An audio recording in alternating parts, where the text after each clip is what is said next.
খানার খানা কই আইয়া বইছ চিনস নাই তুই রাস্তাঘাট অনয়া তোর বর জায়গা নেই ও ভাই যা রাস্তা ছাড়িয়া বাইরে যা আইয়া বইছ তো না বেটা রাস্তাঘাট চিনস না তোর দাদুর রাস্তা নিয়ে গান পাইছ তোর দাদু তো বেটা ইলা আসলা না তোর বাবা তো ইলা আসলা না বেটা আমরা যখন একলগে ভাই আগে চলতাম আটতাম মিলা তো রাস্তার কিনারে বইতা না ইয়া বেটা আমার ভুল দেবো ভাই, আমার ভুল, আমার পুরা ভুল ভুল হয়েছে। মনে হয় গরু থাকতাম আসলাম, কইছিলাম আমার মায়ে আইতাম না, ভুল হয়েছে, মাফ করো।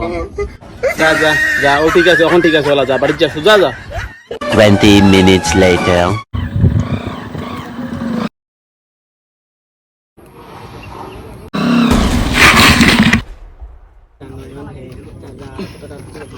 কাল থেকে বাড়িতে বার হইছিস তুই আমার লাই শনি নাগা নাগা টোলা টোলা তোর লাগে আমি রাস্তা বার হইতাম রোজ দিন তুই আমার বাইকের সামনে আস কাল তোর লাগে আমি মার্কেট বদলাইছি আজ আবার বদলাইছি আমি তুই সোজা বাড়িতে থাকিস কাল থেকে বার হইস না বুঝছত নি ভুল হয়েছে, আমার ভুল হয়েছে, ভুল হয়েছে, ভুল হয়েছে। আর আমি কাল থেকে বাড়ির থেকে আর বার হইবে না, তুই আমার বাইকের আগে ডেইলি আইয়া পড়ো। তোর উদ্দেশ্য কিতা? হ্যাঁ যা মাফ করছি, যা আর খাইতে বার হইস না, যা।